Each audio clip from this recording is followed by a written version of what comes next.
कहानी की शुरुआत में हमें पॉल नाम के एक फिशरमैन को दिखाया जाता है जो पैसे ना होने के कारण शहर से दूर और समंदर के पास एक छोटे से घर में अपनी पत्नी के साथ रहता है। हालांकि पॉल के पास पैसे नहीं है, लेकिन वो अपनी पत्नी के साथ रहकर बहुत खुश है क्योंकि वो अपनी पत्नी से बहुत प्यार करता है। पॉल हर रोज समंदर में मछली पकड़ने के लिए जाता है, इसी से उसकी गुजर बसर होती है।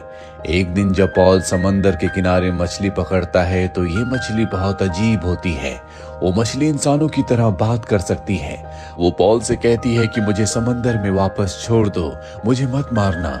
इसके बदले जो तुम कहोगे मैं तुम्हारी हर एक विश को पूरा कर सकती हूँ। पॉल को उस पर दया आ जाती है और वो उस मछली को वापस समंदर में छोड़कर अपने घर वापस आ जाता है, जहां पर वो अपनी पत्नी को ये सारी बातें बताता है। उसकी पत्नी के दिल में लालच आ जाता है। वो कहती है कि तुम्हें उससे कुछ मांगना चाहिए था।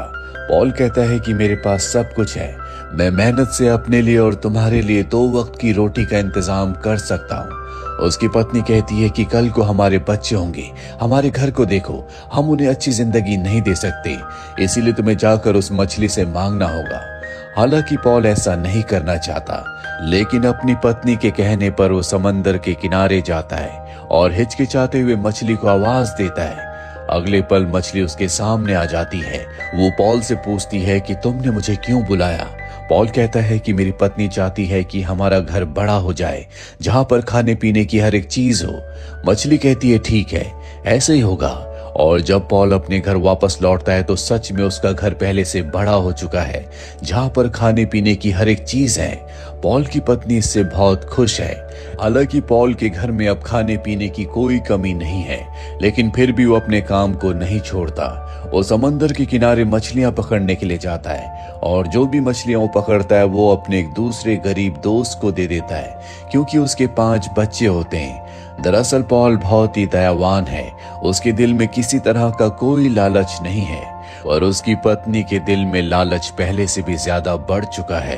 पॉल जब घर वापस आता है तो उसकी पत्नी कहती है कि मैं चाहती हूँ कि तुम एक बार फिर से उसी मछली के पास जाओ और उससे इससे भी बड़ा घर मांगो, जहां पर नौकर चाकर हो। पॉल उसे समझाने की कोशिश करता है, पहले हमारे पास कुछ भी नहीं था, पर अब सब कुछ है, हमें इससे ज्यादा लालच नहीं करना चाहिए। पर उसकी पत्नी उसे मजबूर कर देती है, जिस वजह से पॉल को ना चाहते हुए भी एक बार फिर से मछली के पास जाना पड़ता है। वो मछली को आवाज लगाता है। मछली समंदर से बाहर आती है और पूछती है कि तुमने मुझे आवाज क्यों लगाई। पॉल कहता है कि मेरी पत्नी चाहती है कि हमारा घर पहले से और भी ज्यादा बड़ा हो जाए, जहां पर नौकर चाकर हो, सोना चांदी हो।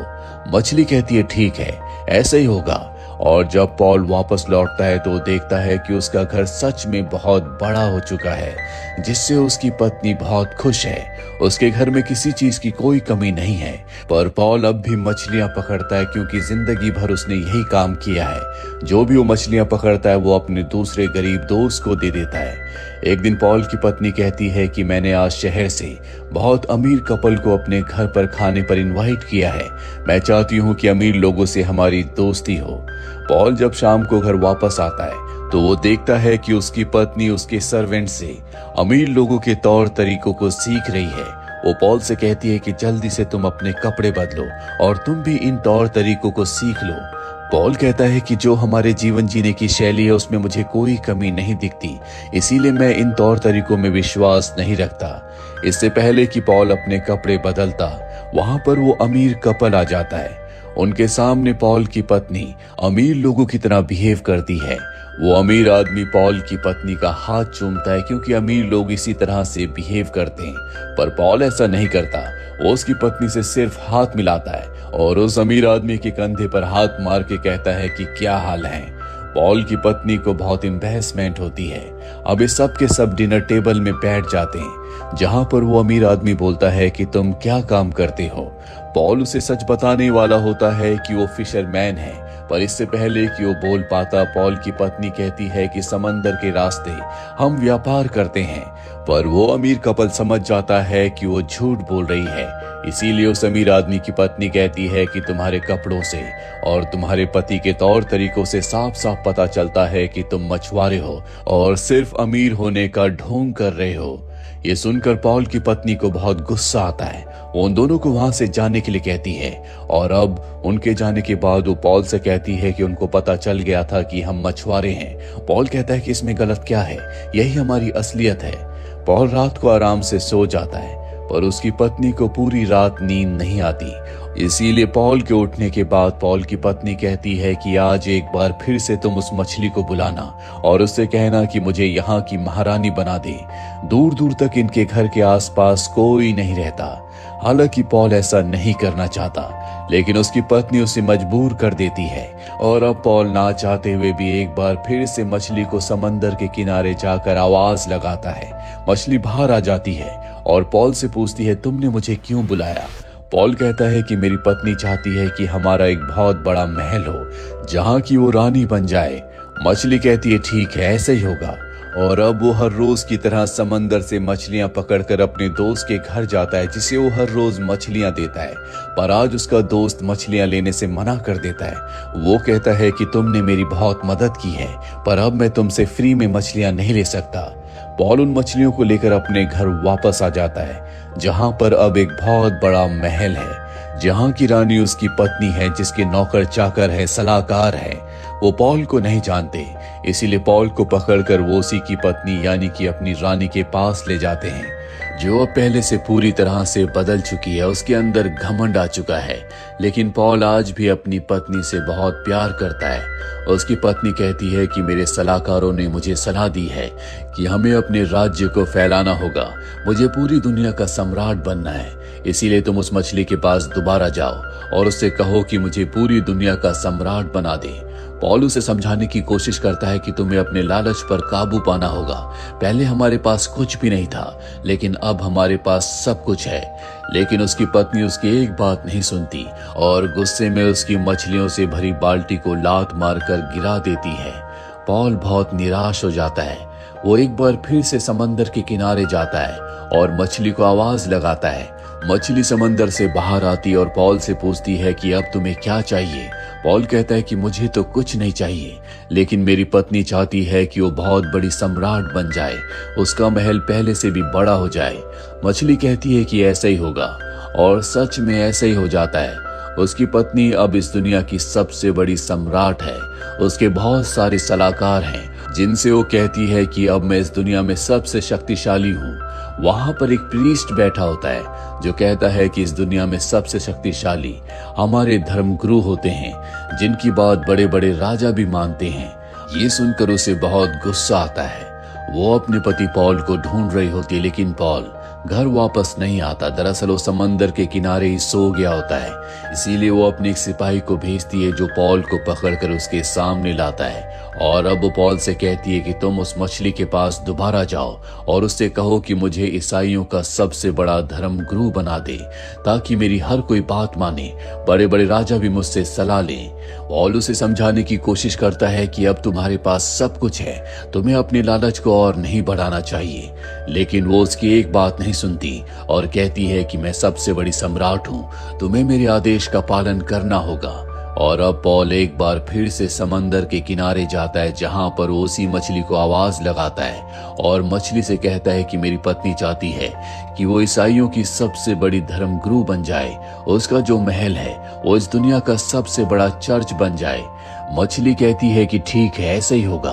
और जब वो अपने घर वापस आता है तो सच में वहां पर एक बहुत बड़ा चर्च बन चुका है जहां पर बहुत सारे फरियादी होते हैं। पॉल भी उनके बीच में बैठ जाता है। जल्दी वहां पर उसकी पत्नी आ जाती है जो कि अब ईसाइयों की सबसे बड़ी धर्मगुरु है। सब उसकी बहुत रिस्पेक्ट करते हैं। जितने भी फरियादी होते हैं अपनी अपनी फरियाद करते हैं और तभी पॉल खड़ा हो जाता है। वो कहता है कि गॉड हमारी फरियादों को कब सुनेगा। उसकी पत्नी उसे देखकर चौंक जाती है और कहती है कि मैं गॉड से प्रार्थना करूंगी, जल्दी वो तुम सबकी फरियादों को पूरा करेगा। वो कहता है कि अगर तुम्हें गॉड से प्रार्थना करनी है तो हम खुद ही गॉड से डायरेक्ट क्यों ना प्रार्थना कर लें। ये सुनकर वो हैरान हो जाती है। और अब रात को जब पॉल अपनी पत्नी के पास जाता है तो बहुत उदास होती है। वो उससे नाराज भी है। वो उसके पास जाना चाहता है पर वो कहती है कि तुम मुझसे दूर रहो, मैं इस दुनिया की सबसे बड़ी धर्मगुरु हूँ, इसीलिए तुम्हें कुछ चीजों का पालन करना होगा। अगली सुबह जब उसकी पत्नी उठती है तो सूरज को निकलते हुए देखती है। और अब वो पॉल से कहती है कि मैं चाहती हूँ कि तुम एक बार फिर से उसी मछली के पास जाओ और उससे कहो कि सूरज, चांद, तारों पर, इस दुनिया की हर एक चीज पर, यहाँ तक कि हेवन पर भी मेरा पूरा कंट्रोल हो। मैं गॉड की तरह शक्तिशाली बन जाऊं ताकि मैं हर एक इंसान की दुआओं को खुद पूरा कर सकूं। हालांकि पॉल उसे बहुत समझाने की कोशिश करता है, लेकिन वो उसकी कोई बात नहीं सुनना चाहती। वो अपना आपा खो देती है। मजबूरी में पॉल को एक बार फिर से समंदर के किनारे मछली को आवाज लगानी पड़ती है। मछली समंदर से बाहर आती है और पूछती है कि अब तुम्हारी पत्नी को क्या चाहिए। वो कहता है कि वो गॉड के समान बनना चाहती है ताकि वो इस पूरी दुनिया को कंट्रोल कर सके। मछली कहती है कि ये असंभव है। तुम्हारी पत्नी ने लालच की हर एक सीमा को पार कर दिया है, इसीलिए अब तुम उसी स्थिति में चले जाओगे जिस स्थिति में तुम पहले थे। और इतना कहकर वो समंदर में वापस चली जाती है। पॉल जब अपने घर वापस आता है तो उसका घर पहले की तरह छोटा हो चुका है, जहां पर उसकी पत्नी उसका इंतजार कर रही होती है। दरअसल उसे अपनी गलती का एहसास हो चुका है। वो पॉल से माफी मांगती है। पॉल अपनी इस जिंदगी से बहुत खुश था और अब एक बार फिर से उसकी जिंदगी में खुशियां लौट चुकी हैं। उसकी पत्नी और वो एक बार फिर से पहले की तरह जिंदगी की गुजर बसर करना शुरू कर देते हैं, जहां पर इनके पास पैसे तो नहीं है, लेकिन इन दोनों के पास एक दूसरे के लिए बहुत प्यार है और प्यारी खुशियां हैं। इस कहानी से हमें सीख मिलती है कि जिंदगी में आपके पास जितना भी हो, हमें उसी में सब्र करना चाहिए, उसी में खुशियां ढूंढनी चाहिए, क्योंकि इंसान को जितना भी मिल जाए उसका लालच कभी पूरा नहीं होता। वो और ज्यादा की डिमांड करता है और ऐसा करने से उसकी जिंदगी से खुशियां हमेशा के लिए कोसों दूर चली जाती है। तो ये थी एक प्यारी सी लोक कथा जिसने कई लोगों की जिंदगी को बदला है। उम्मीद करते हैं कि ये कहानी आपको पसंद आई होगी।